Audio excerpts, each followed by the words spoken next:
Joël chapitre 2. Joël chapitre 2. Joël. Joël chapitre 2. Verset 28. Est-ce qu'on peut se tenir debout pour lire la parole de Dieu? Joël chapitre 2. Verset 28.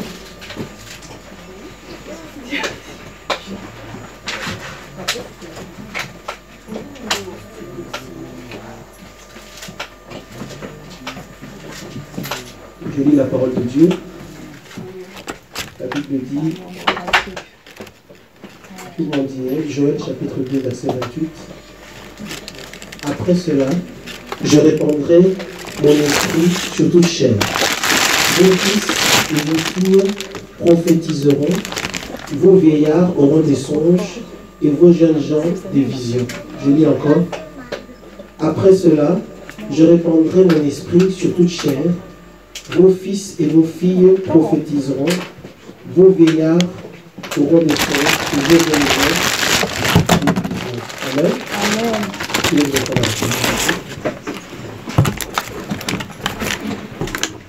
J'aimerais que tu prennes des notes, si possible, ce matin, et que le Saint-Esprit vraiment te parle ce matin. Amen. J'aimerais que tu écoutes la parole de ton Dieu. La Bible dit que la parole de Dieu, c'est une lumière, c'est une lampe. Amen. Sans la parole de Dieu, nous sommes totalement perdus. Sans la parole de Dieu, on ne sait plus quoi faire. Peut-être qu'aujourd'hui, tes parents ne sont plus là pour te conseiller, mais c'est ton Dieu qui te conseille. Amen. C'est ton Dieu qui te dit comment est-ce que tu dois marcher. C'est ton Dieu qui te dit ce que tu dois savoir. C'est ton Seigneur qui t'amène dans un chemin de sagesse jusqu'à ta mort. Amen. Toute la sagesse dont nous avons besoin se trouve dans la parole de Dieu. Amen. Et comme on avait dit l'autre jour, quand on honore le Seigneur, quand on glorifie le Seigneur, il faut que tu t'engages et que tu dises Amen. Est-ce qu'on est d'accord? Quand on dit Jésus-Christ est Seigneur, tu dis Amen. Quand on dit que le Seigneur te bénisse, tu dis Amen. Amen. Ce n'est pas Jésus-Christ est roi et toi tu ne réagis pas. Ça, ce n'est pas bien. Amen. Tu dois honorer le Seigneur, tu dois glorifier la parole de Dieu. Amen, amen. La Bible dit, après cela, je répandrai mon esprit sur toute chair. Vos fils et vos filles prophétiseront. Vos vieillards auront des songes. Et dans certaines versions, on dit, ils auront des rêves. Est-ce que nous comprenons? Vos vieillards auront des rêves ou des songes et vos jeunes gens des visions. Donc la Bible dit que dans les derniers temps, et nous sommes dans les derniers temps, Dieu va commencer à parler à ses enfants et Dieu va beaucoup parler au travers des rêves. Amen, amen. Et le thème de ce message, c'est le mystère des rêves. Dis avec moi le mystère des rêves. Le mystère des rêves. Dis encore le mystère des rêves. Le mystère des rêves. Bien aimé, notre Seigneur nous parle beaucoup au travers des rêves. C'est important de comprendre ces choses, c'est important d'être attentif aux rêves. C'est-à-dire aux rêves que tu reçois pendant la nuit. Pendant que tu es en train de dormir, Dieu te parle. Et quand Dieu te parle, c'est par la puissance de son esprit. Les rêves sont très très puissants. Tu ne dois pas ignorer les rêves ou minimiser les rêves. Les rêves sont très importants. Et pour votre information, cette œuvre a commencé par un rêve. Est-ce que tu te rends compte? Ça a commencé par un rêve. Je ne vais pas raconter les détails, mais ceux qui étaient avec nous depuis le commencement, ils connaissent la petite histoire. Ça a commencé, j'ai eu un rêve, juste un rêve. Et aujourd'hui, vous êtes là. Amen. Et il y a certaines choses qu'on fait aujourd'hui qu'on avait vues dans un rêve.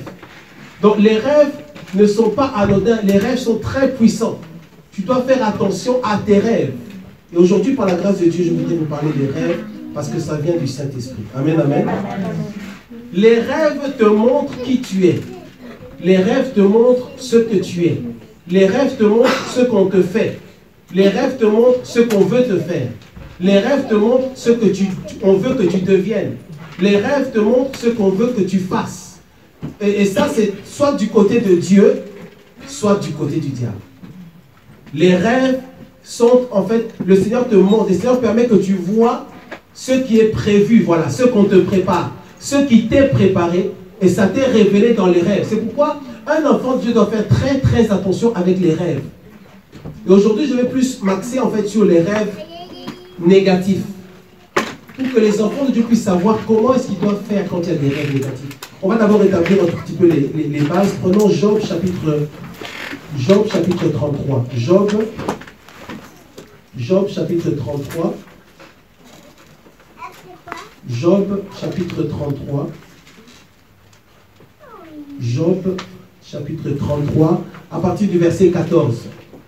Il y a 3 sources au niveau des rêves que tu as. La première source, ce sont les rêves qui viennent de Dieu. La deuxième source, ce sont les rêves qui viennent de ton âme, de tes pensées. Et la troisième source des rêves, ce sont les rêves qui viennent de Satan. Donc, première source, ce sont les rêves qui viennent de Dieu. Job chapitre 33, verset 14. Job chapitre 33, verset 14. Je lis la parole de Dieu. La Bible dit, Dieu parle tantôt d'une manière, tantôt d'une autre. Et on n'y prend point garde. Ça veut dire, entre parenthèses, on ne fait pas attention à ça. On ne s'en rend pas compte, on ne réalise pas, on ne discerne pas. Tout enfant de Dieu doit recevoir des rêves. Et si tu ne reçois pas des rêves, on va prier à la fin de la prédication. Amen. Tout enfant de Dieu reçoit des messages au travers des rêves. Parce que la Bible dit, dans les derniers temps, je répandrai mon esprit et les enfants de Dieu auront des rêves. Est-ce que nous comprenons? Amen.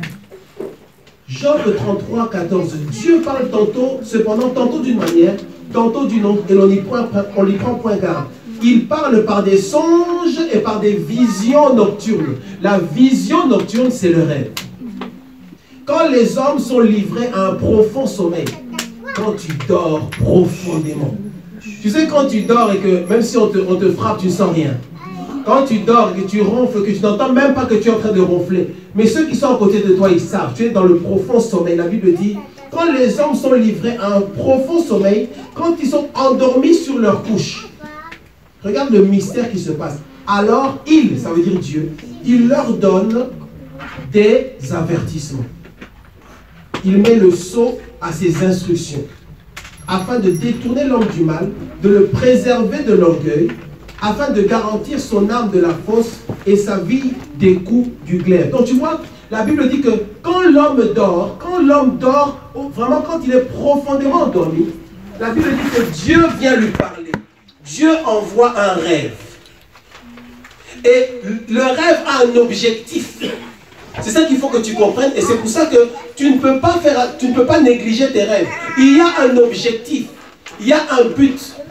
Les rêves ne sont pas anodins. Dans tous les rêves, il y a un but. Alors je dis tout maintenant, mais vers la fin, je préciserai quand même les choses. Amen.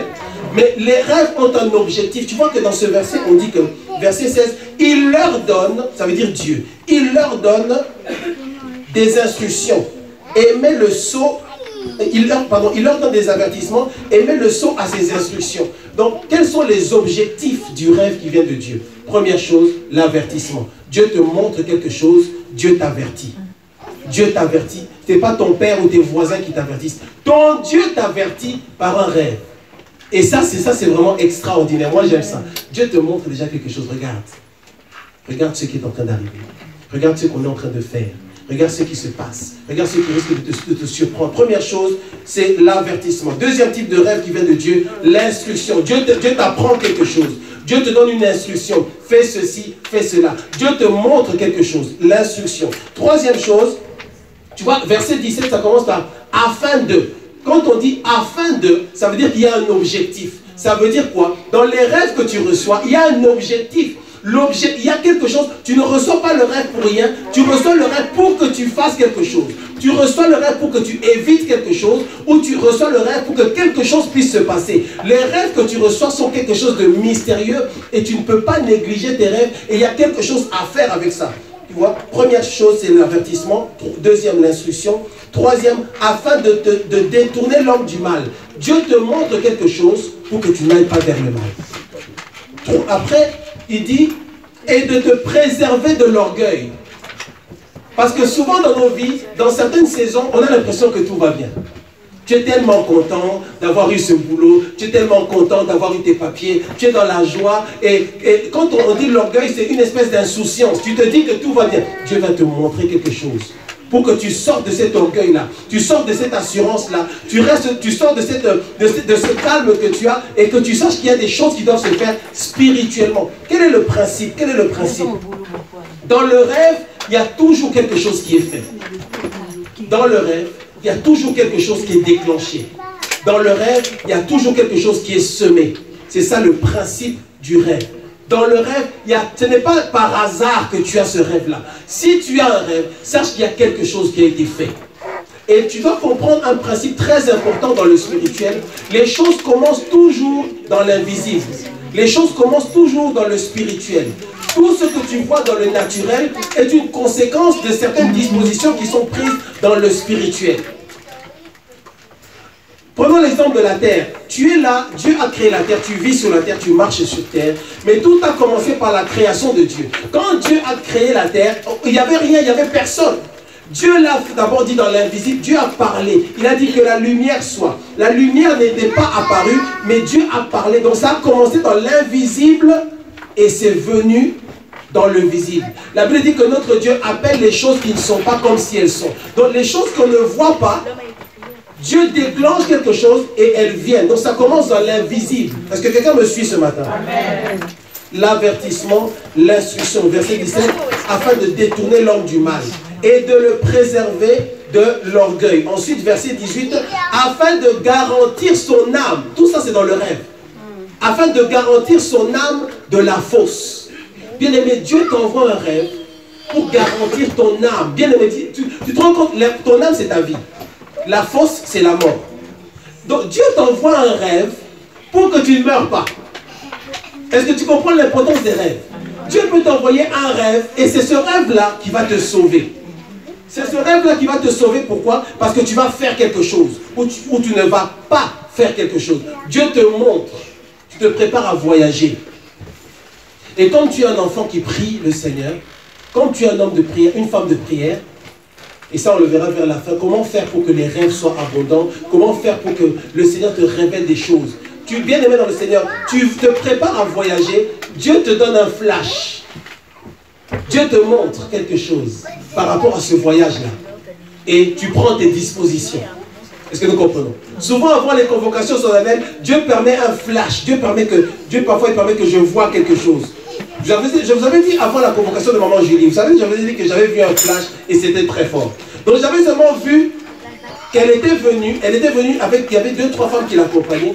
Et quand elle est venue, c'était comme un grand cortège qui était très puissant. Ça, c'était dans le flash. Et à ce moment-là, je l'appelle et je dis, regarde maman, ce que j'ai vu. Donc le Seigneur me montre que ça va vraiment être quelque chose de fort. Et quand ça s'est fait, on s'est dit, waouh. Et ça, ce n'est pas seulement pour les pasteurs ou les prophètes ou les apôtres, c'est pour toi qui m'entends ce matin, parce que la Bible dit, dans les derniers temps, je répandrai mon esprit sur toute chair. Donc les rêves sont pour toi. Amen, amen. Amen. Dernière partie du verset 18, ça commence par, afin de garantir son âme de la fosse et sa vie des coups du glaive. Ça veut dire, pour qu'on ne te frappe pas, pour qu'on ne te blesse pas, pour que tu ne sois pas meurtri, Dieu te donne un rêve. Amen. Ça, c'est la première catégorie de rêves, c'est les rêves qui viennent de Dieu. Deuxième catégorie de rêves, c'est les rêves qui viennent de l'âme ou les rêves qui viennent de tes pensées. Amen. Ecclésiaste chapitre 5. Ecclésiaste chapitre 5, verset 2. Ecclésiaste chapitre 5, verset 2. La Bible dit, Ecclésiaste chapitre 5, verset 2. La Bible dit, car si les songes naissent de la multitude des occupations, la voix de l'insensé se fait entendre dans la multitude des paroles. Je relis encore Ecclésiaste. Si tu es là ce matin, que tu prends des notes, vraiment que Dieu te bénisse, parce que c'est très important. Amen. Ecclésiaste chapitre 5, verset 2. Car si les songes naissent de la multitude des occupations. Quand la Bible dit les songes naissent de la multitude des occupations, on est en train de parler des rêves. Donc la Bible ici établit le principe comme quoi il y a certains rêves qui viennent de tes occupations. Donc, toute la journée, tu as passé à te disputer avec les gens. Toute la journée au travail, tu as passé, en fait, tu étais tout le temps en train de te disputer avec les gens. Et bien, quand tu dors, qu'est-ce que tu rêves? Tu rêves maintenant que tu es en train de te disputer avec les gens qui sont à l'église. Pourquoi? Parce que tu as habitué ta pensée à ça. Tu ne fais que manger, toute la journée tu fais que manger, et bien tu te réveilles, pendant la nuit tu te retrouves en train de manger. Donc il y a certains rêves qui viennent des occupations. Il y a certains rêves qui viennent de l'âme. Il y a certains rêves qu'il faut ignorer. Ce sont des rêves qui viennent de ton âme. C'est comme si c'est ton âme, en fait ton imagination déborde. Tu te vois en train de faire certaines choses. Mais je vous donnerai par la grâce de Dieu un seul signe pour reconnaître un rêve qui doit t'interpeller. Un seul signe pour reconnaître un rêve qui doit attirer ton attention. Un seul signe pour reconnaître un rêve qui est vrai. Ou en tout cas un rêve qui a une signification. Et si on a le temps, je donnerai 50 interprétations de rêves. Amen, amen. Troisième catégorie de rêves, c'est les rêves qui viennent de Satan. Matthieu chapitre 13. Matthieu chapitre 13. Matthieu chapitre 13. Est-ce que quelqu'un aime la connaissance ce matin? Amen. Matthieu chapitre 13, verset 25. Matthieu chapitre 13, verset 25. En fait, je prendrai à partir du verset 24. Matthieu chapitre 13, verset 24. La Bible dit, et on parle de Jésus-Christ. La Bible dit, il leur proposa une autre parabole. Entre parenthèses, une parabole c'est quoi? Une parabole c'est un mystère. Une parabole c'est une illustration. Une parabole, c'est un exemple. Une parabole, c'est un petit exemple que Jésus-Christ donnait pour établir un principe du royaume de Dieu. C'est une parabole. C'est quelque chose qu'on utilise parfois pour faire comprendre certaines choses aux enfants. Tu vois, je donne un exemple de parabole. Tu veux que ton enfant puisse s'asseoir correctement avant de manger. Tu veux que ton enfant, avant de manger, il soit toujours assis, qu'il ne mange pas en étant allongé ou en étant dans une position qui n'est pas appropriée par rapport à sa digestion ou son système digestif.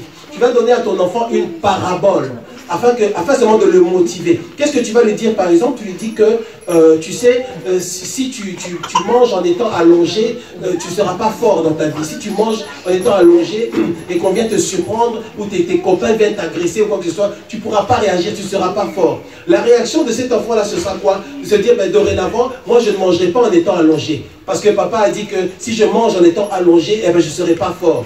Alors que toi, ce que tu veux, c'est que quand l'enfant va éviter de manger en étant allongé, il puisse prendre l'habitude de manger en étant toujours assis correctement. Donc, tu as atteint ton objectif. Donc, une parabole, c'est un exemple, c'est une illustration que Dieu nous donne pour qu'on puisse arriver à raisonner d'une certaine façon. Est-ce que quelqu'un me suit ce matin? Amen.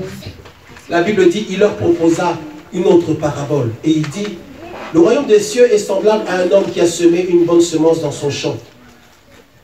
Mais pendant que les gens dormaient, entre parenthèses, pendant la nuit, pendant que les gens dormaient, son ennemi vint, sema de l'ivraie parmi le blé et s'en alla. Bien-aimé dans le Seigneur, ça c'est le mystère de la nuit. Moi, personnellement, je n'aime pas la nuit. Parce que je trouve que la nuit, on n'est pas conscient de ce qui se passe. En fait, la nuit, on ne contrôle pas ce qui se passe. La nuit, on ne surveille pas ce qui se passe. La nuit, on n'est pas attentif.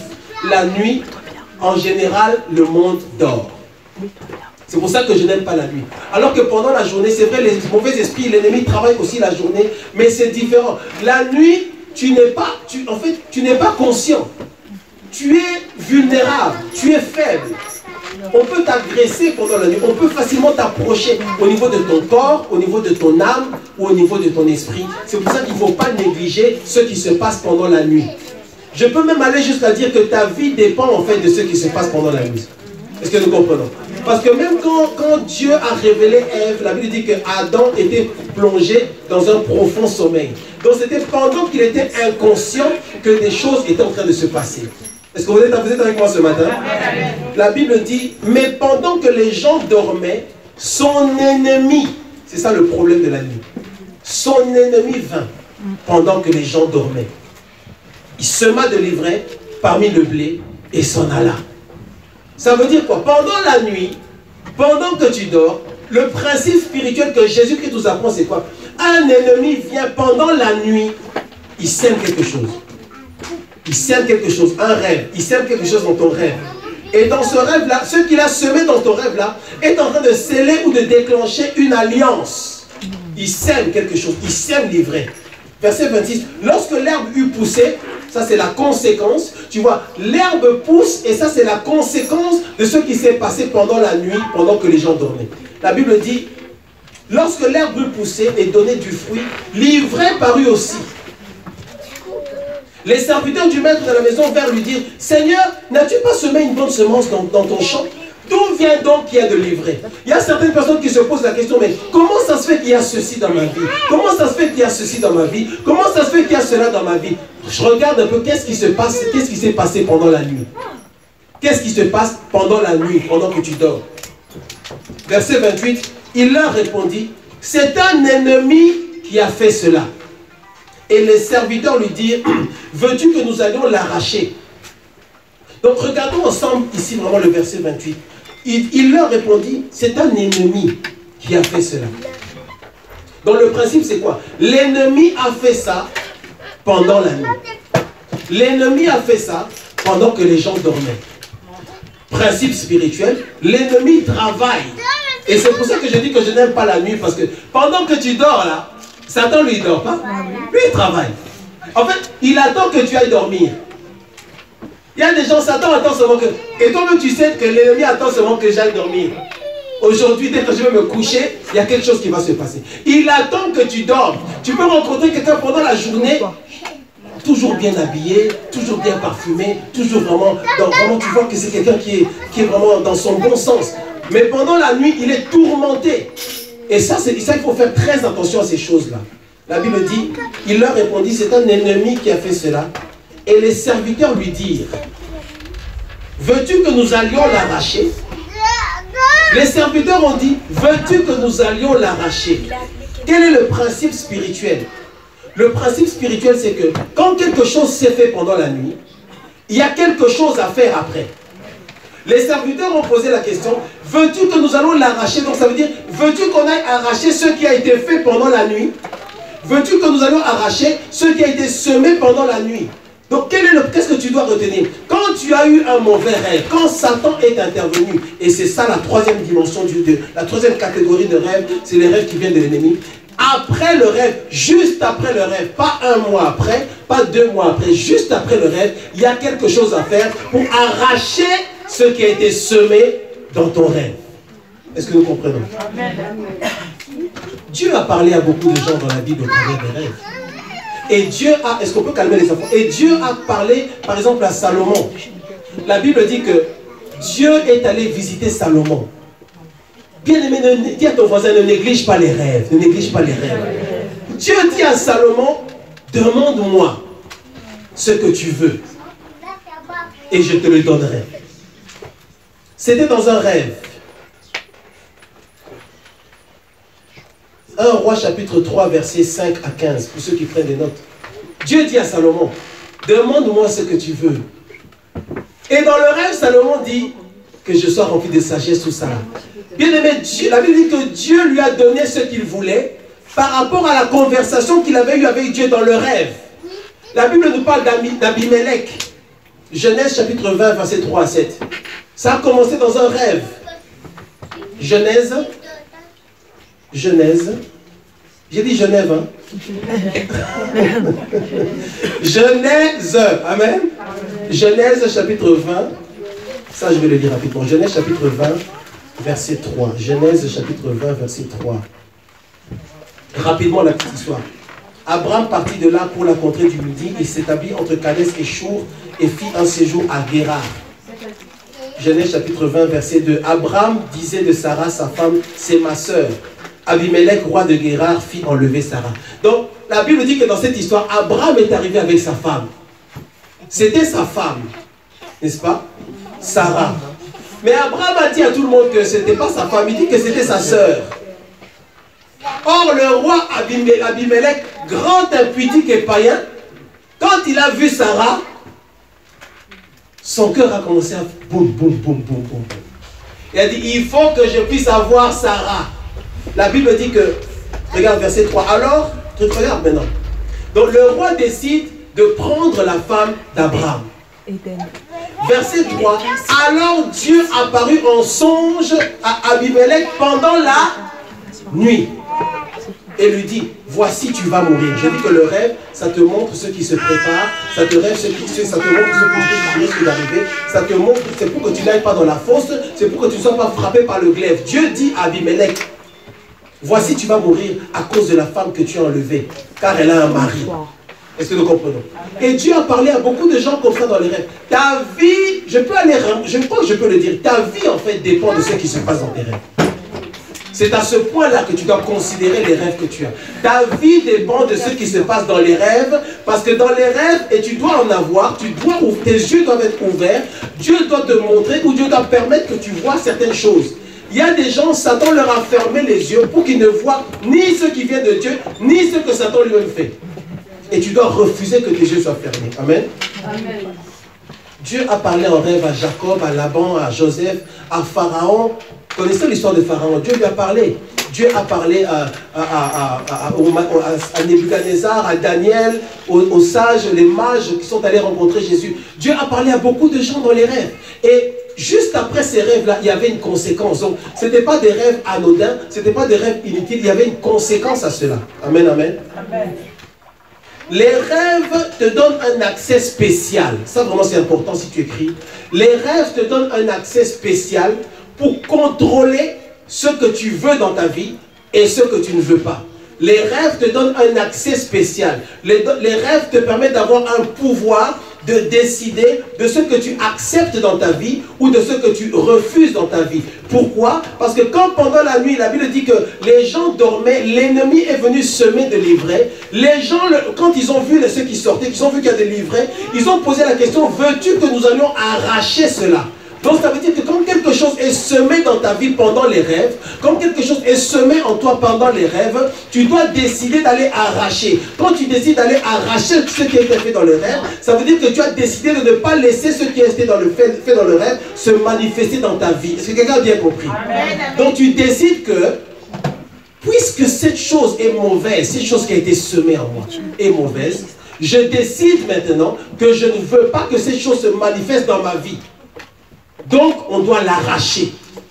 Ça veut dire que c'est possible. La Bible établit le principe comme quoi c'est possible, peu importe ce qui a été fait contre toi dans les rêves, que tu puisses aller pour inverser ça, pour que ça ne se manifeste pas dans ta vie physique. Si tu ne fais rien, ça va se manifester. Est-ce que nous comprenons? Amen. Si tu ne fais rien, ne rien faire, c'est comme si tu acceptes. Ne rien faire, la Bible dit, dans le monde, on dit qu'il ne dit mot consent.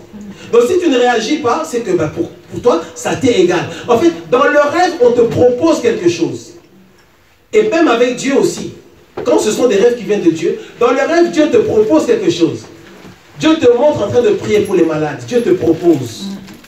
Maintenant, qu'est-ce que nous on fait? Quand ça vient de Dieu, on est d'accord avec ça. On prie pour que ça... On prie. Donc on n'arrache pas. On prie même pour que ça s'accomplisse. Seigneur, ce que tu m'as montré dans les rêves, dans les flashs, dans les visions, je veux le voir s'accomplir. Mais quand ça vient de Satan, qu'est-ce que tu fais? Tu fais l'inverse. Tu veux l'arracher dans la prière. Est-ce que nous comprenons?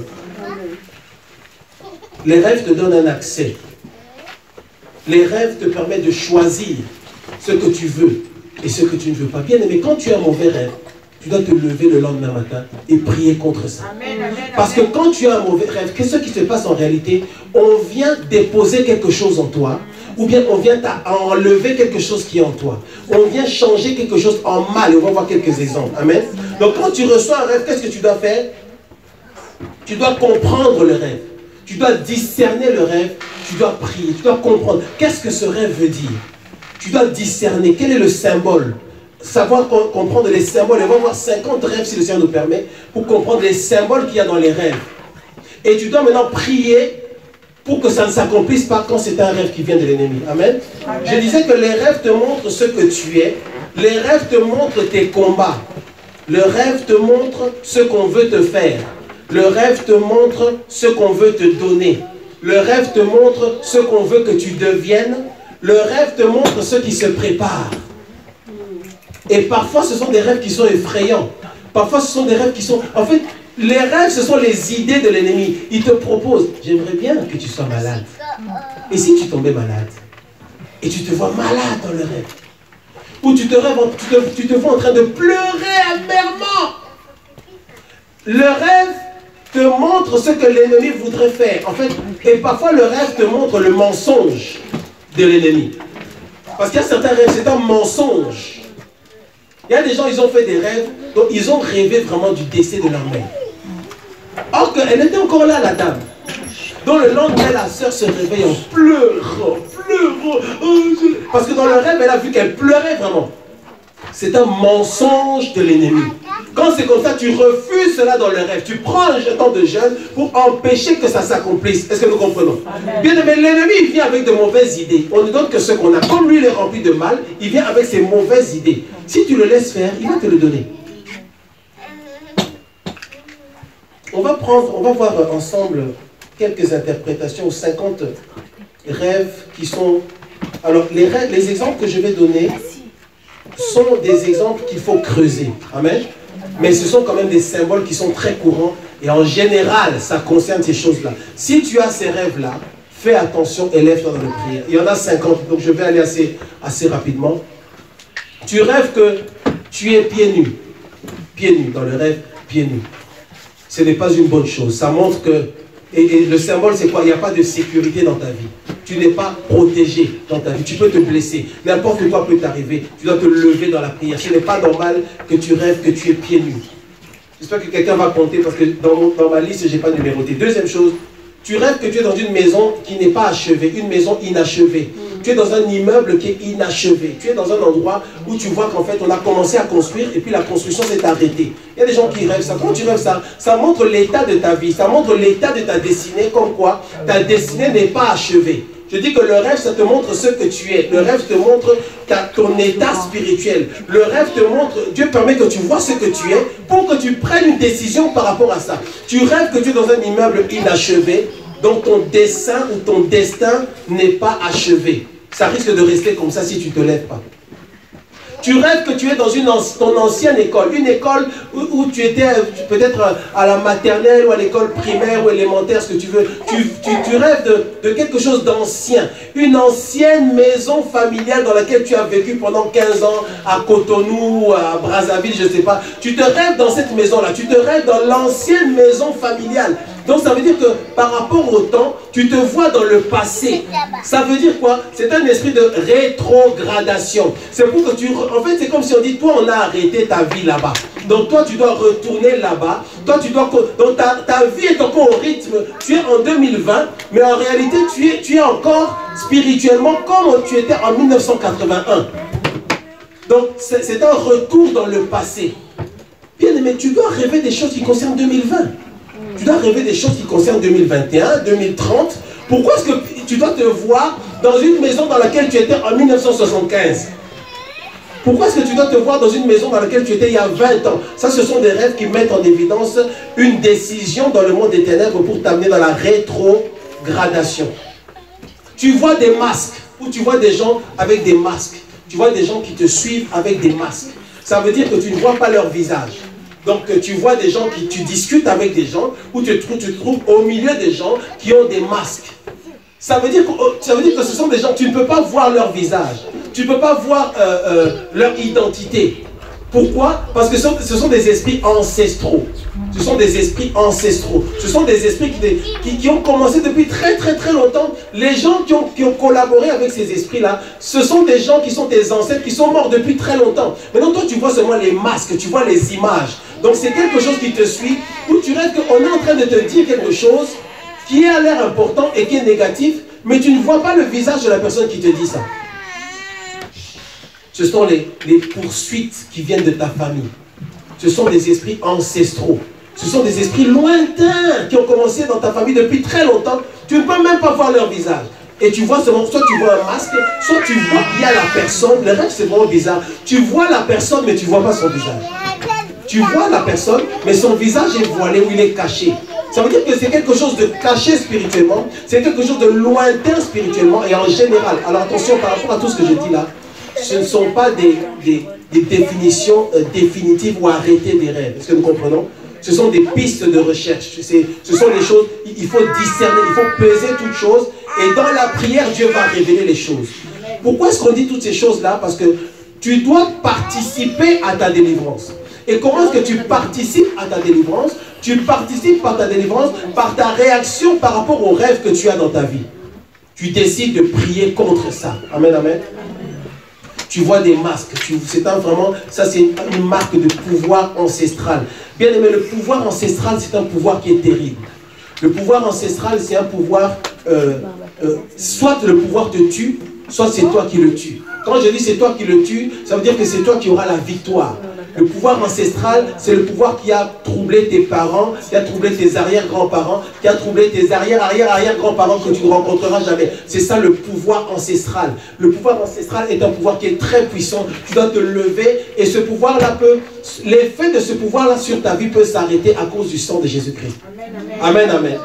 Dis amen un peu à ça. Amen. Le sang de Jésus nous donne la victoire sur le pouvoir ancestral. Amen, amen. Entre parenthèses, il y a 3 sources, 3 portes qui permettent à Satan d'entrer dans la vie d'un homme. Première porte, c'est les alliances. Écris les alliances. Quand on aura une convocation sur la délivrance, on va enseigner en détail là-dessus. La première chose, c'est les alliances. Et j'ai déjà dit ça avant, et je le répète encore, ça ne sert à rien de chasser un esprit juste pour chasser un esprit. Est-ce que nous comprenons? Parce que si cet esprit-là a une porte d'entrée, il va partir et il va revenir. Est-ce que quelqu'un a compris? Donc pour que l'esprit, l'objectif n'est pas seulement de chasser l'esprit. L'objectif c'est que cet esprit-là, quand vous l'avez chassé, il ne revienne pas. Est-ce que tu as bien compris? Donc si tu chasses un moustique, 5 minutes après il revient, est-ce que tu l'as chassé? Non. Et il y a des esprits comme ça. Tu le chasses, il part, mais il y a une porte, il sait qu'il y a une porte qui va lui permettre de revenir. Il va revenir 3 jours après, ou 2 semaines après, ou 6 mois après, parce qu'il sait qu'il y a une porte. Première porte, les alliances. Et c'est pourquoi, bien aimé dans le Seigneur, je t'en supplie, si tu pries pour ta délivrance, prie d'abord beaucoup pour briser les alliances. Amen, amen, amen. Tu dois briser les alliances parce que c'est une porte d'entrée. Deuxième porte d'entrée, ce n'est pas le message, mais je le donne pour votre information, c'est la désobéissance.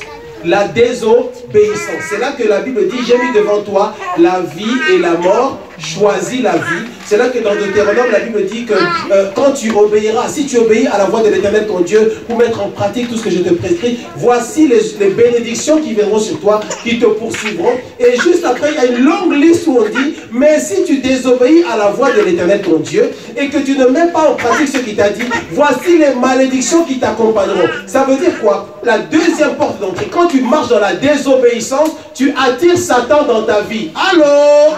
Tu marches dans la désobéissance. Quand on parle de ça à l'église, tu vois que ça te dérange, mais la Bible dit que celui qui marche dans la désobéissance, ben, les démons vont le chercher, des mauvaises choses qui vont se passer. En fait, Dieu laisse Satan travailler dans ta vie parce que tu es dans la désobéissance. Première chose qui ouvre la porte à Satan. Si tu as des... Écoute-moi bien ce matin. Si tu as des problèmes spirituels dans ta vie, tu dois d'abord lutter pour empêcher que Satan revienne. Première chose, tu dois briser les alliances.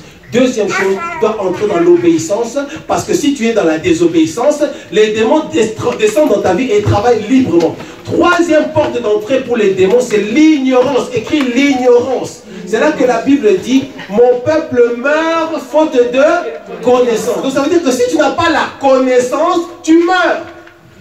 Toi tu chasses l'esprit de mort, tu chasses l'esprit de mort, tu chasses l'esprit de mort. Mais l'esprit de mort il vient parce que toi tu n'as pas la connaissance.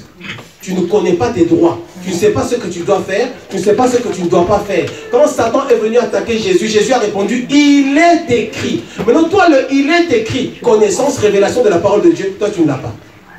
Donc, les alliances, deuxième chose, la désobéissance. C'est là maintenant que tu vois que finalement, la désobéissance, ce n'est pas seulement un message qu'on prêche à l'église pour faire bien. La désobéissance, ce n'est pas seulement un message qu'on prêche à l'église pour que tu sois mal à l'aise. La désobéissance ou l'obéissance ou la crainte de Dieu, sanctification, toutes ces choses-là, ce n'est pas seulement des choses qu'on dit à l'église parce que c'est à la mode. Ce sont des choses qui permettent à Satan de travailler dans ta vie. Donc désormais, quand tu vas marcher dans l'obéissance, tu dois savoir que je marche dans l'obéissance pour empêcher que Satan vienne jouer dans ma vie. Parce que dans Deutéronome 28, je crois, la Bible dit que si tu désobéis à Dieu, voici les choses qui vont te suivre. Et quand maintenant toi, tu vois la maladie qui vient, tu chasses, esprit de maladie, je te chasse. L'esprit de maladie dit, mais toi, tu me chasses, c'est pas grave, je pars à cause du nom de Jésus. Mais moi, je sais, tu marches dans la désobéissance, dans 2 semaines, je reviens. Est-ce que nous comprenons?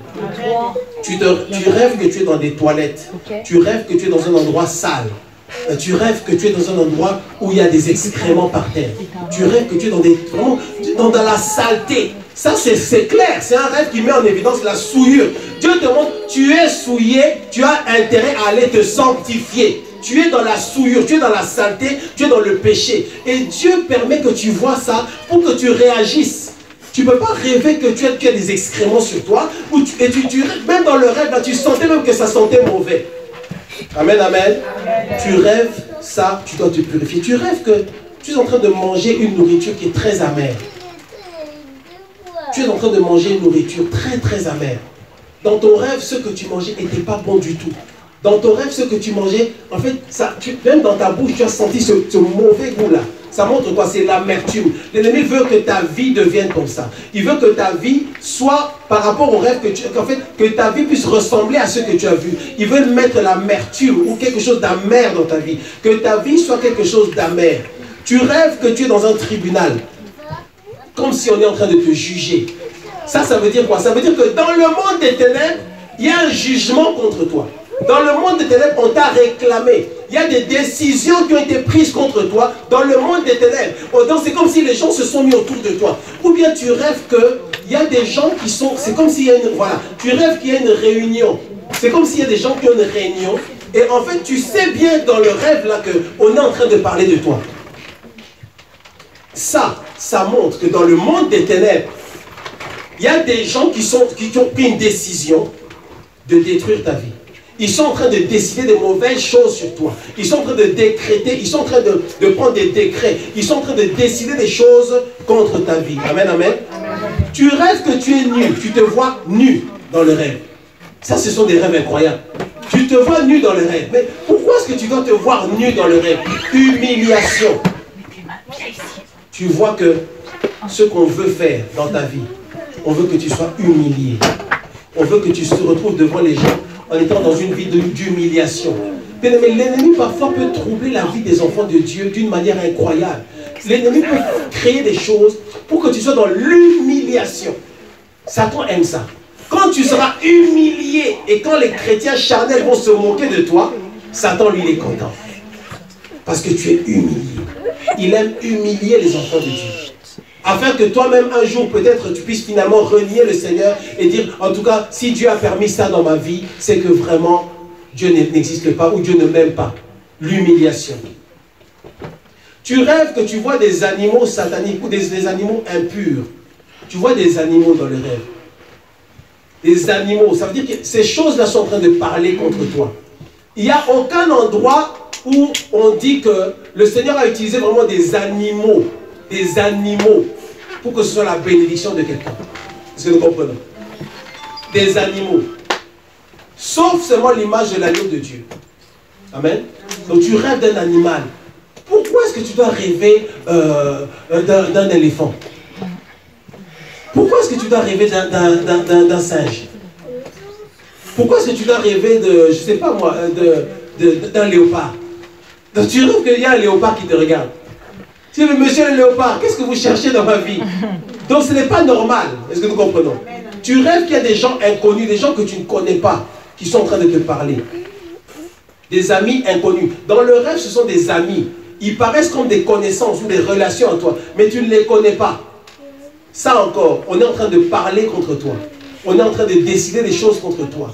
Ces gens-là, en réalité, ne sont pas tes amis, parce que tes vrais amis, tu les connais. Amen. Tes vrais amis, tu les connais.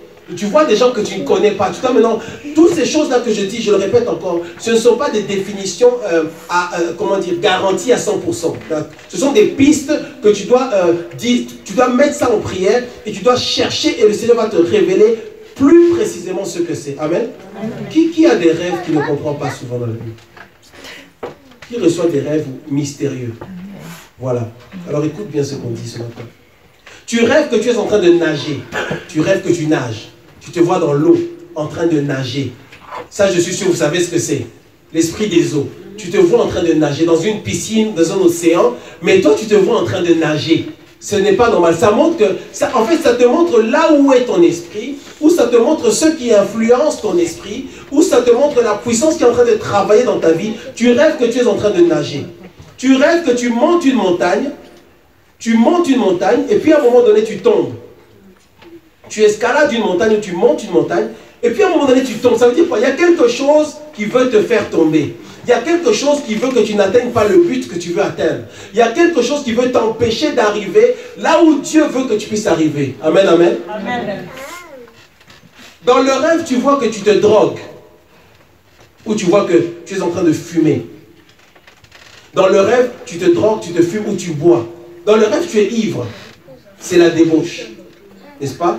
C'est la débauche. C'est un esprit qui vient te souiller. C'est quelque chose. Dieu te montre en fait la situation dans laquelle tu es.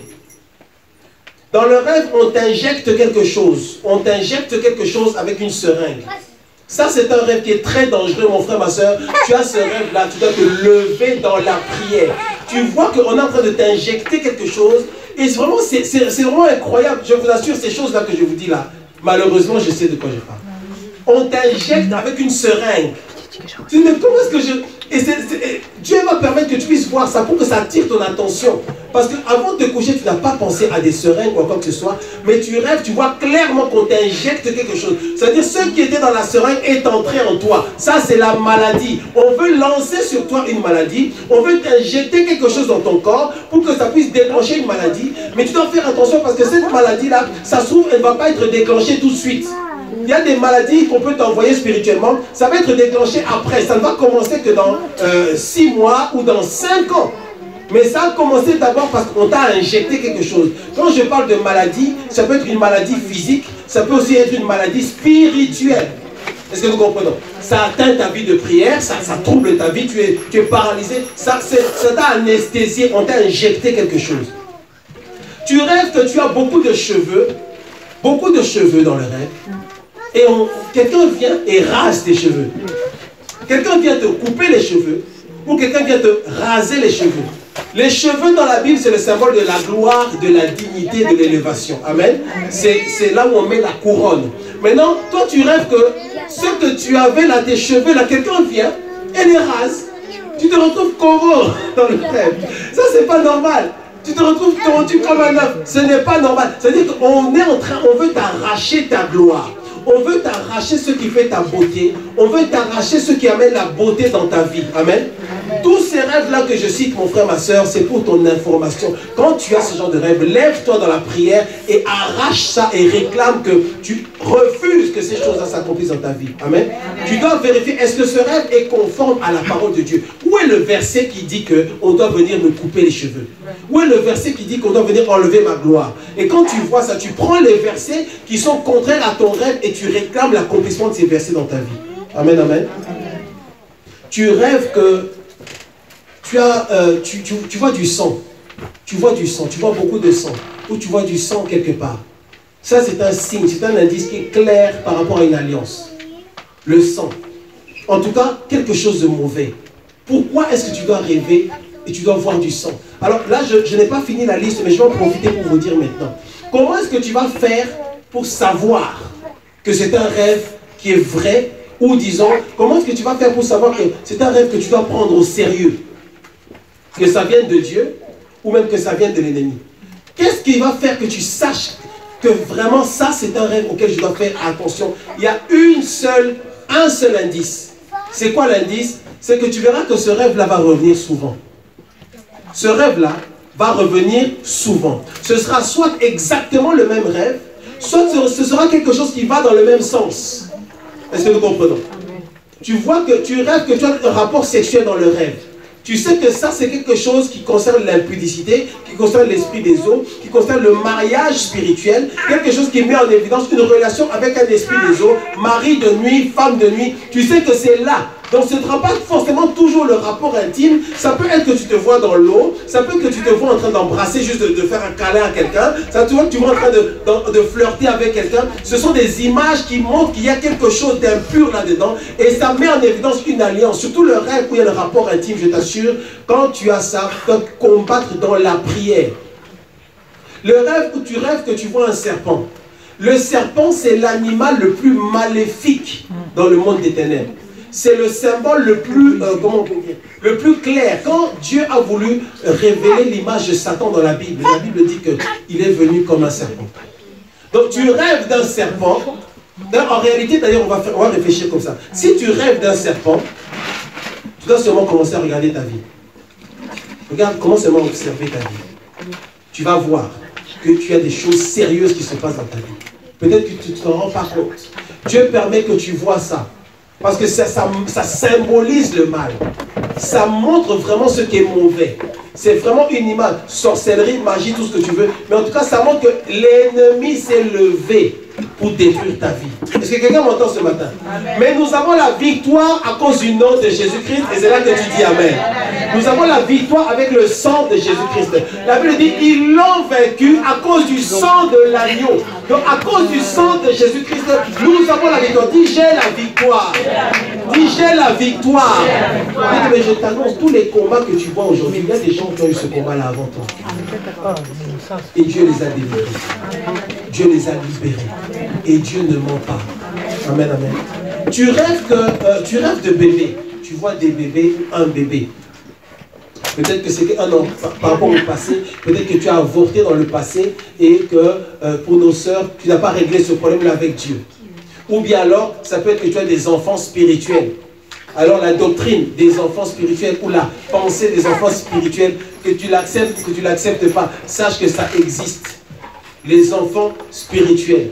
Entre parenthèses, la Bible dit que les fils de Dieu ont vu dans Genèse chapitre 3, je crois, que les filles des hommes étaient belles. La Bible dit que les fils de Dieu, c'est-à-dire les anges déchus, les anges, quand ils ont vu que les femmes étaient belles, la Bible dit que les anges sont venus vers les femmes. Et la Bible dit qu'ils ont eu des enfants avec ces femmes-là. Les enfants qu'ils ont eu avec ces femmes-là, eh ben, c'était des enfants qui étaient mi-homme, mi-esprit. Est-ce que nous comprenons? Et ça, c'est dans la Bible. Donc, la notion de procréation spirituelle, c'est une notion qui existe. J'espère que ça, c'est pas trop fort pour un dimanche matin. J'espère que nous comprenons ce qu'on dit. C'est ce principe-là qui s'est manifesté quand la Bible dit que l'ange dit à Marie, l'Esprit de Dieu te couvrira et tu enfanteras. Ça veut dire qu'une femme, quel est le principe qu'on voit ici?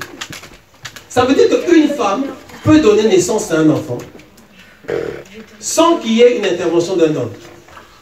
C'est quelque chose de spirituel. Allô? Allô? Oh non, mais pasteur, de quoi est-ce que tu parles là? Je comprends pas. Tu rêves qu'on vole tes chaussures. On vole tes chaussures. On vole ce qui te permet de marcher, d'avancer. Et là, j'ai pris l'exemple des chaussures, mais de manière générale, on te vole quelque chose. On te vole de l'argent, on te vole un sac, on te vole quelque chose. C'est-à-dire que l'ennemi a déjà commencé à te piller. Il a déjà commencé à te voler ta santé, tes finances, ta joie. L'ennemi est en train de te voler ces choses-là. Est-ce que nous comprenons?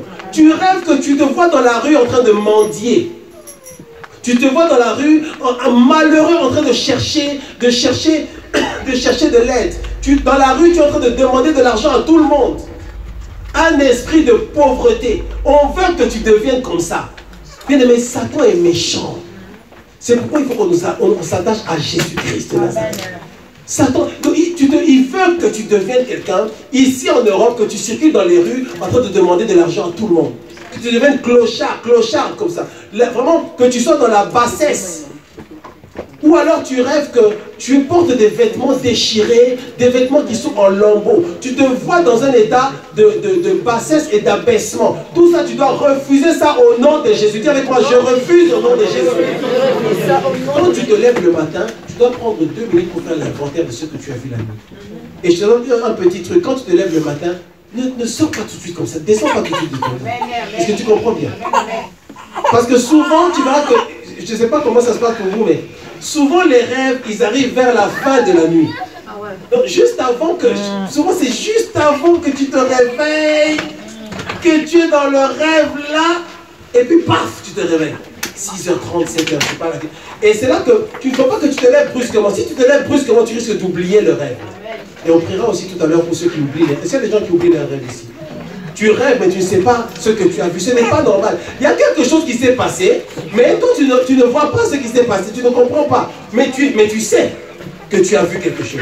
Amen. Quand tu veux te lever, tu restes d'abord calme. Et que tes yeux ne regardent pas quelque chose qui est animé. Toi, dès que tu te lèves, Facebook. Mais et tu prends la petite image qui est restée dans le rêve, elle est partie. Quand tu te lèves, reste d'abord calme, essaie de te concentrer pour capter ce que tu as reçu. Amen, amen. Tu rêves de rapport sexuel, j'ai vu, tu rêves, voilà, paralysie dans le rêve. Paralysie dans le rêve. Et dans le rêve, tu n'arrives pas à bouger. Tu te vois dans ton lit. En fait, pendant que tu le rêves, pendant que tu as ce rêve-là, tu n'arrives pas à bouger, à changer de position. Qui a déjà eu ce rêve-là? Souvent dans l'enfance. C'est un rêve très, très, très dangereux, mon frère, ma soeur. Tu rêves que, en fait, tu le rêves pas, tu le vis. En fait, ce rêve-là, tu le vis. C'est pas comme si tu rêves que ça t'arrive, tu le vis. Donc, tu vois que tu es dans une position, quand tu es dans ton lit, tu essaies de bouger dans ton lit. Tu n'arrives pas à bouger. Tu essaies de... Et tu verras que plus tu essaies, plus ta force, on dirait que ta force est en train de diminuer. Ta force est en train de baisser. Tu essaies de bouger. Et puis au dernier moment, tu arrives à te retourner dans ton lit là. Ça veut dire qu'il y a un poids spirituel qui vient sur toi. Et pendant que ce poids spirituel est sur toi là, on est en train de déposer des choses dans ta vie. On est en train de te faire du mal spirituellement. Ça, et souvent, ça c'est lié à la famille, aux esprits ancestraux, aux forteresses générationnelles. Est-ce que quelqu'un m'entend bien ce matin? Amen. Pourquoi je dis ces choses-là? Pour que quand tu as un rêve, toi-même tu commences à travailler. Ces gens-là, ils ont dit, qu'est-ce qu'on doit faire? Comment ça se fait qu'il y a des livrets? Est-ce que tu veux qu'on arrache ça? Donc tu te lèves le matin, tu te dis, est-ce que j'accepte ça? Ou est-ce que je décide d'arracher ça? Eh bien, mais il y a des choses, tu dois comprendre, tu peux empêcher que ces choses-là se manifestent dans ta vie.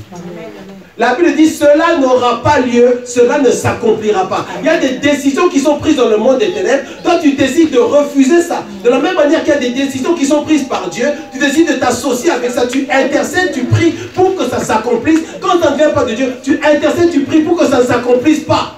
Et quand tu as des rêves, ah non, mais moi j'ai rêvé que... J'ai rêvé qu'on était en train de m'arracher le bras. Oh, je crois que c'est juste un cauchemar. Bon, écoute, c'est pas grave. Passe-moi le café, s'il te plaît. Ah. Franchement. Ah, non, attends. Recommence un peu ton rêve. Non, en plus, tu sais que ça fait 3 mois. Tous les 3 mois, ça m'arrive. Tous les 3 mois, il faut que tu viennes à l'Assemblée des Saints et des Testants. Pour qu'on puisse t'expliquer ces choses-là. Je vous dis, moi, je connaissais quelqu'un. Il rêvait qu'on lui sciait la jambe. On lui sciait la jambe. C'était ça son cauchemar. Dieu ne permet pas que tu vois des choses pour rien. Quand tu dors, tu ne vas pas au cinéma. C'est ta vie. Il rêvait qu'on lui sciait la jambe. Il est mort. Un problème de santé. Il a eu un problème avec ses reins. Donc ça peut être un symbole. Ça ne veut pas dire forcément que c'est exactement ça. Mais le symbole, c'est qu'on attaque ton corps. On attaque ta santé. Si tu rêves qu'on te fait du mal, tu rêves qu'on te suit pendant la nuit, tu rêves qu'on te frappe, on est en train de te frapper. Pourquoi est-ce qu'on te frappe? Vous savez qu'il y a des rêves, tu rêves, on est en train de te frapper. Qui a déjà eu un rêve, on le frappe la nuit? Sois honnête, sois sincère, je sais que vous êtes là. On t'a frappé, tu sais, on va frapper. Comment c'est bon? Mais il y a aussi des rêves, tu vois que c'est toi qui frappes les gens. Moi j'ai déjà eu ce rêve-là. Qui a déjà eu ce rêve-là? Tu vois que tu dis, hey, il y a une femme qui est venue, je l'ai frappée. Dans le rêve. Dis Seigneur, donne-moi des rêves de victoire. Dis Seigneur, donne-moi des rêves de victoire. Il faut que tu aies des rêves de victoire. Tu rêves que j'ai rencontré 3 personnes dans le rêve, quand je les ai frappés. Je sais même pas, je sentais qu'il y a quelque chose en moi. Je les ai attrapés, ils sont partis en courant. La Bible dit, ils viendront par un chemin, ils fuiront par 7 chemins. Donc les gens qui viennent t'attaquer, ils doivent fuir. Mais comment ça se fait que tu rêves toujours que c'est toi, on te suit et on t'attrape et on te frappe? Et quand tu te lèves là, tu vas au travail là, fatigué. Lundi matin, tous les collègues, ah, comment était ton week-end? Ah, moi j'étais là. Toi, t'es en train de taper. Toi, tu dis, on va taper cette nuit. Amen, amen. Dis, j'ai la victoire en Jésus. J'ai la victoire en Jésus. Amen, amen. Tu rêves qu'on prend ton enfant. Tu rêves qu'on te vole ton enfant. C'est clair, on attaque tes enfants. On veut faire quelque chose sur tes enfants. La Bible dit que Satan, il vient pour égorger, dérober. Il vient te voler tes enfants. Il veut les enlever. Tu rêves qu'on te kidnappe. Tu rêves qu'on t'enlève. Quel mauvais rêve. Tu connais les kidnappings dans les films. Donc quelqu'un quelque part, et il y a 3 personnes qui viennent le prendre, boum, dans un gros sachet, boum, dans la caravane. Tu rêves ça. Tu te lèves, tu dis non, Satan, tu ne mourras pas au nom de Jésus. Tous ceux qui sont venus maintenant m'arrêter là, qui sont frappés par le feu de Dieu, qui sont paralysés au nom de Jésus. Amen. Je suis libre en Jésus. C'est-à-dire, on veut te prendre, on veut te mettre en prison, on veut que tu sois captif. Or, la Bible dit, Jésus est venu libérer les captifs. Amen. Chaque fois que tu vois un rêve qui met en évidence un symbole qui est contre les promesses de Dieu, tu dois te lever et combattre ce rêve-là. Amen, amen. Tu rêves que tu oublies. Voilà, tu rêves que tu oublies tes rêves. Donc tu rêves que tu as eu un rêve et que tu l'as oublié. Donc ça montre clairement que Satan te vole tes rêves. Tu rêves d'une chaîne en métal, tu rêves de quelque chose en métal qui est fort, qui est costaud, qui est bloqué, ou d'une barrière, ou d'un barrage. Tu rêves d'une grande barrière en métal bloqué, et dans le rêve, tu as la pensée ou l'idée que c'est vraiment quelque chose qui est bloqué, qui est verrouillé. C'est quoi? C'est le blocage, l'imitation, pour t'empêcher d'avancer. Il y a une notion de blocage, il y a une notion de quelque chose de fort, de métallique, de fer. C'est comme si sur ta vie, il y a une barrière de fer, il y a un ciel de fer, pour que tu sois limité. Tu dois briser ça au nom de Jésus-Christ. Amen. Tu rêves des gens de ta famille qui sont morts. Tu rêves des gens qui sont morts. Et ça encore, il y a certains points, on peut rester pendant 1 heure pour parler de ça. Tu rêves des gens qui sont morts. Des gens que tu as connus. Des gens de ta famille, tes oncles, tes tantes qui sont morts déjà. Tes grands-parents. Et tu rêves, pourquoi? Comment est-ce que toi, tu es chez les vivants, mais tu rêves des gens qui sont morts? Ce n'est pas normal. Ça veut dire, toi tu vas te dire, tu vas parler comme tes collègues au boulot là. Ah mais moi, mon tonton, il est mort depuis 6 ans et puis de temps en temps il vient me parler. Hein. Et toi tu crois que c'est pas tonton qui vient te parler, c'est un démon qui vient te parler. C'est un mauvais esprit qui prend son apparence, qui prend son visage, il veut s'habituer à toi. En fait, il veut t'initier à la sorcellerie. Il veut s'habituer à toi. Et il y en a qui se laissent faire, ils ont des conversations, pour discuter avec tes collègues de travail. Ils ont des conversations avec quelqu'un qui est mort depuis longtemps. Oh non, mais tu sais que hier, papa est venu me parler. Hein. Il m'a dit que par rapport à ce boulot, il faut que je fasse attention. Et toi, tu es en train de prendre ton café, là, doucement, là. Tu regardes la personne, tu secoues la tête, tu continues à boire. Parce que tu sais que ça, ce sont des mensonges. Et n'oublie jamais, Satan est le père du mensonge. La Bible dit qu'il n'y a plus de relation entre les morts et les vivants. Quand tu es parti, c'est fini. Comment est-ce qu'on peut encore être en contact? Il faut faire attention avec ce rêve-là. Amen. Tu rêves que tu es en prison. C'est clair. Tu rêves que tu es derrière les barreaux. Alors que tu es dans ton appartement à Saint-Fond tranquille, comment est-ce que tu rêves que tu es derrière des barreaux? Ça doit t'interpeller. Un enfant de Dieu, racheté par le sang de Jésus, comment est-ce que tu peux rêver que tu es derrière les barreaux? Serpent, j'ai déjà parlé. Tu rêves d'un escargot. Escargot, c'est quoi? La lenteur. Lenteur dans ta vie. Les choses qui avancent lentement. Tu rêves que tu es dans l'eau. D'accord? Initiation au royaume des eaux. Tu es dans l'eau avec une couronne. Faire attention aux rêves où il y a une notion honorifique. Et il y a un symbole dans le rêve là, où on dirait que tu as quelque chose d'honorifique, ou quelque chose qui apporte une certaine dimension d'honneur, une couronne, ou dans le rêve on t'apportait quelque chose qui a de la valeur. Dans le rêve, on t'offrait des choses tu étais très honoré dans le rêve. Quand tu es très honoré dans le rêve, il faut vraiment discerner. Si ça vient de Dieu, gloire à Dieu. Amen. C'est l'élévation du Seigneur, c'est la gloire de Dieu. Mais ça peut aussi être un rêve, en fait, où on est en train de t'offrir des choses qui font que quand tu acceptes ces choses-là, tu entres dans une alliance. Est-ce que nous comprenons? Tu dois te poser la question. Pourquoi? Et je répète encore, tu as des rêves, pose-toi la question. Est-ce que ça vient souvent? Ce n'est pas que tu rêves une fois que tu étais président de la République française et tu viens nous dire ici que Dieu a dit que tu vas devenir président de la République française. Non, non, non. Mais si tu as eu 10 fois ce rêve-là, soit tu seras vraiment ça, soit on doit prier pour que Dieu nous révèle ce que ça veut dire. Amen. Mais tu verras que souvent, si tu es honnête, et là maintenant je vous pose la question, si tu es honnête, tu verras que tu as souvent le même type de rêve. Est-ce que ce que je dis c'est vrai? Tu as souvent le même type de rêve. C'est souvent des choses qui vont... Et quand tu as ces rêves-là, si tu les écris, tu verras que ça va souvent à peu près dans le même sens. Tu rêves de rats dans ta maison, des rats. Tu vois qu'il y a des rats qui sont en train de circuler dans ta maison. Signe de pauvreté et d'échec. Les rats qui vont faire des trous partout. Ou tu rêves que tes poches sont trouées. Ou tu rêves qu'on te vole de l'argent. Pauvreté, échec. Tu rêves que tu perds ta Bible dans la rue. Tu perds ta Bible, tu cherchais ta Bible partout. Tu l'as perdue. Ça veut dire qu'on veut te voler la puissance qu'il y a dans la parole de Dieu. C'est là que tu dois te lever dans la prière. Tu es en train de perdre ce qui fait la gloire, ce qui assure la puissance de Dieu dans ta vie. Ce n'est pas normal. Tu rêves que tu manges. Tu manges de la viande. Tu manges de la viande. Toi, dans vraiment la nuit là. Donc c'est vraiment barbecue sur barbecue. Donc quand tu commences à manger, Même les gens, s'il y a quelqu'un dans la pièce où tu dors, il va voir vraiment qu'il dit non, c'est bon, vraiment. Oh, toi, qu'est-ce que tu fais là? Ah, laisse-moi manger.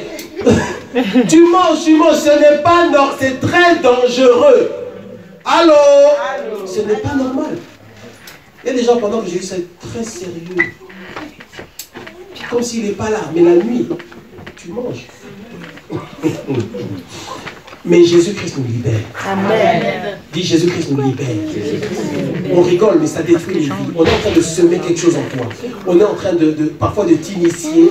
On est en train de te programmer. Parce que quand tu manges, ça entre dans ton organisme. Ça commence à faire partie de ta vie. Même s'il y a des choses que naturellement on enlève, il y a des choses qui gardent. Ce que tu manges, ça va faire partie de ta vie spirituelle. Ce que tu manges, ça va faire partie de toi. Amen. Si tu rêves que tu manges pendant la nuit, réveille-toi et prie et cherche ta délivrance. Et pitié de toi-même. Amen, amen. Tu rêves que tu es kidnappé, j'ai déjà dit. Tu rêves que tu es dans une voiture et que ce n'est pas toi qui conduis la voiture, c'est une autre personne qui conduit la voiture. Ou tu es dans un bus ou dans un train, dans un avion, mais ce n'est pas toi qui conduis, ce n'est pas toi qui pilote. Ça veut dire quoi? La personne qui conduit la voiture, là, c'est elle qui conduit ta vie. La personne qui conduit cette voiture-là, c'est la personne qui influence ta vie. La personne qui conduit ta vie, toi tu es passager, donc tu iras là où cette personne-là va t'amener. Il faut que tu rêves que c'est Jésus-Christ qui conduit la voiture. Amen. Mais si c'est une autre personne, ce n'est pas normal. Tu dois rêver, tu dois déclarer que tu refuses d'être conduit ou influencé, orienté, dirigé par cette personne-là. Amen, amen. Tu rêves qu'on te frappe dans le rêve, j'ai déjà dit. Tu rêves d'une femme avec une queue de poisson, une sirène. Tu rêves d'une femme, tu la vois, cette femme-là, elle est lumineuse, elle brille comme un soleil. Esprit des eaux, femme de nuit. Amen. Il faut faire attention à ça. Tu rêves d'une maison où il n'y a pas de lumière. Tu es dans les ténèbres, il fait tout noir.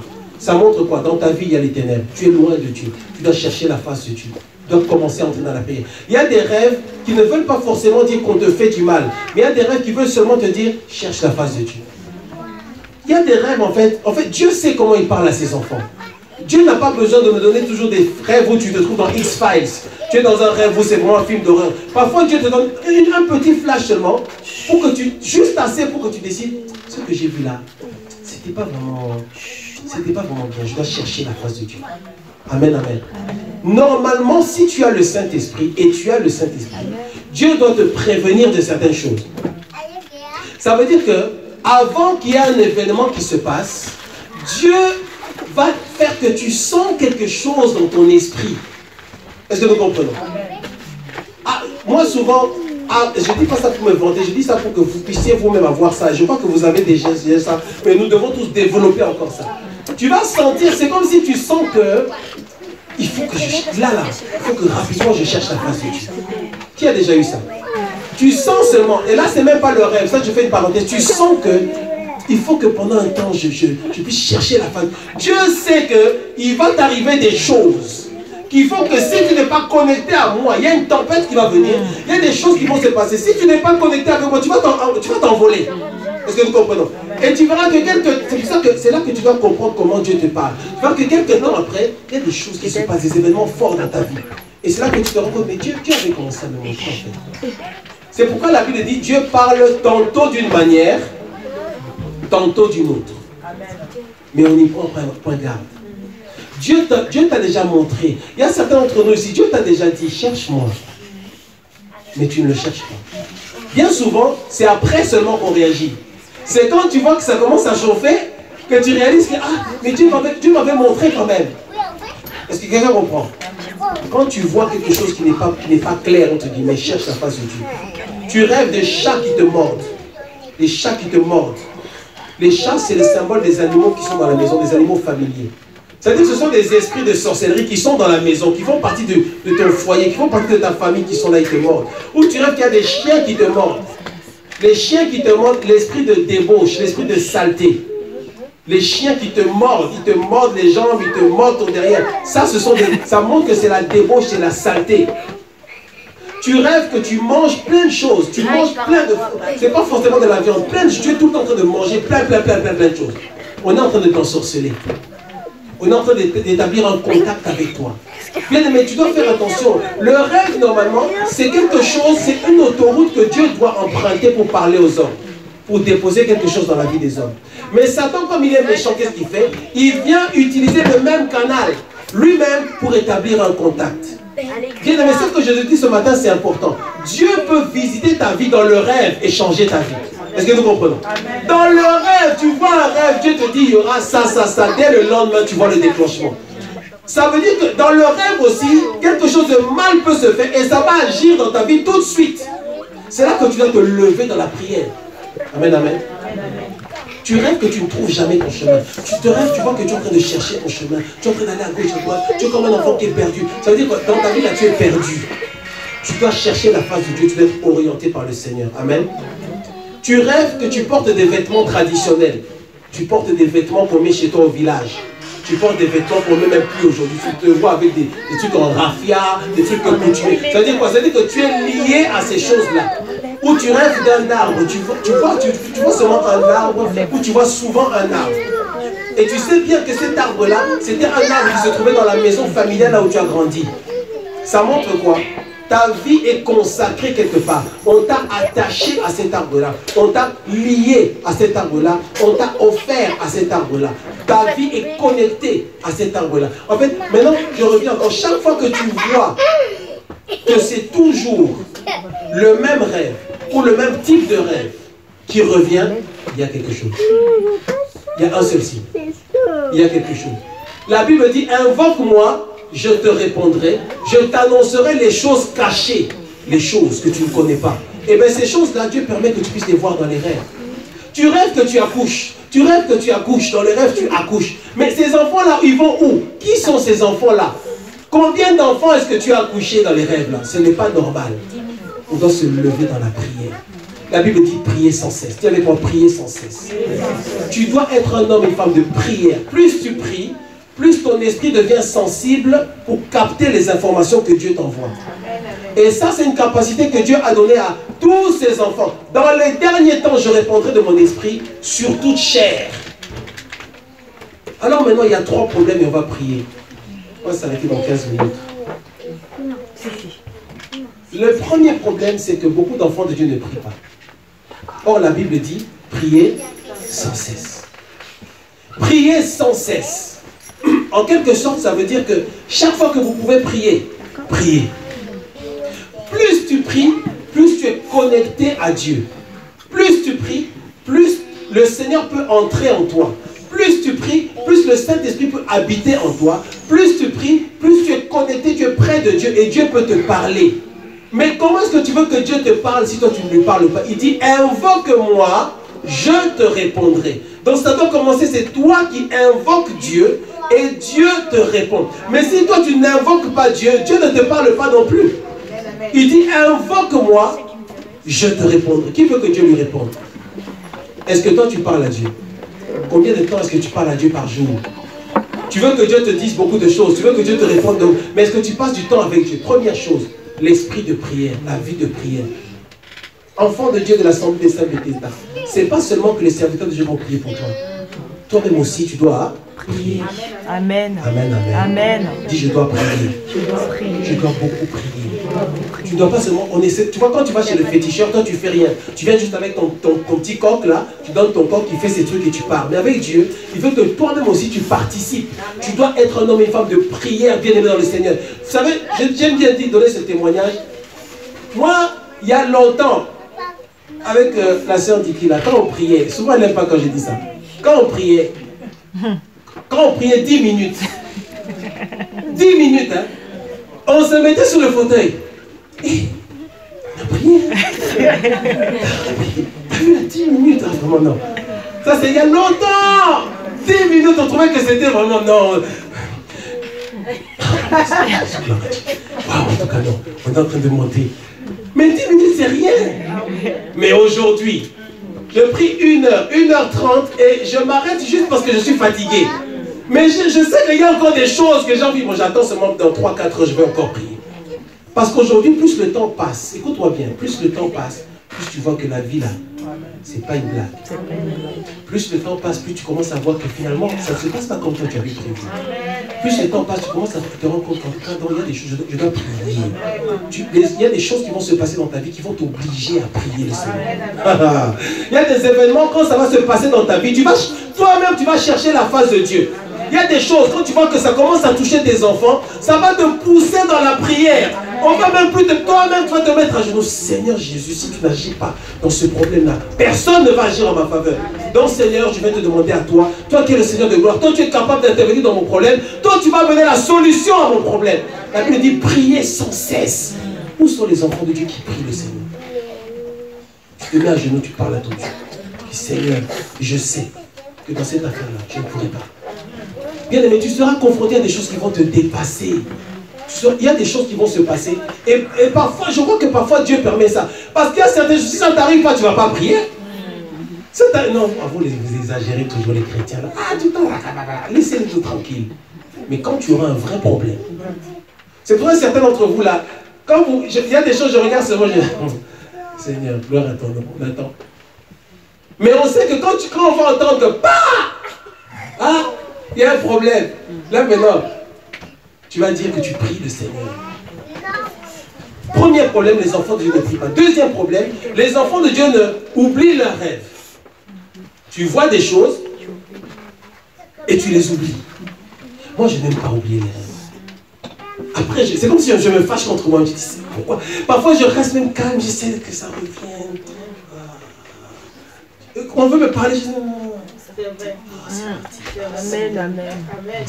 Amen. Toi aussi, tu peux pas me laisser dormir. Pas quelqu'un qui va te réveiller là, réveille-toi. Troisième chose, il y a certains enfants de Dieu qui n'ont pas de rêve. Comment ça se fait? La Bible dit, dans les derniers temps, je répandrai mon esprit sur toute chair. Mes enfants auront des rêves. Toi, tu es enfant, qui es enfant de Dieu? Où sont tes rêves? Dieu doit te parler par les rêves. Et je n'ai pas dit ça pour dire que tous les rêves que tu vas voir, tu dois les prendre en compte. J'ai dit les rêves qui reviennent souvent. Est-ce que tu comprends? Ne viens pas me dire non, parce que j'ai rêvé que tu m'avais donné 2000 €, donc donne-moi 2000 €. Non. Ce sont des rêves qui viennent souvent. Le symbole vient souvent. Là, tu sais que ça vient de Dieu ou de l'ennemi. Il faut que tu te lèves. Amen. Tiens-toi debout, on va prier rapidement. Ceux qui sentent qu'ils ont besoin vraiment que leur vie de prière puisse évoluer, lève la main, on va prier. Fanny, tu peux m'installer s'il te plaît, s'il te plaît. Tu sens que tu as besoin que ta vie de prière puisse évoluer, pour que vraiment ta vie de rêve puisse être activée. Venez devant, on va faire la même prière pour tout le monde. Si tu sens que tu es concerné par ce message, viens devant. Ou bien tu sens que tu sais que tu as tendance à oublier tes rêves. Tu sais que tu as tendance à oublier tes rêves. Donc tu sais qu'il y a quelque chose, tu veux que Dieu puisse vraiment faire quelque chose dans ta vie au niveau de tes rêves. Donc soit tu sais bien que ta vie de prière est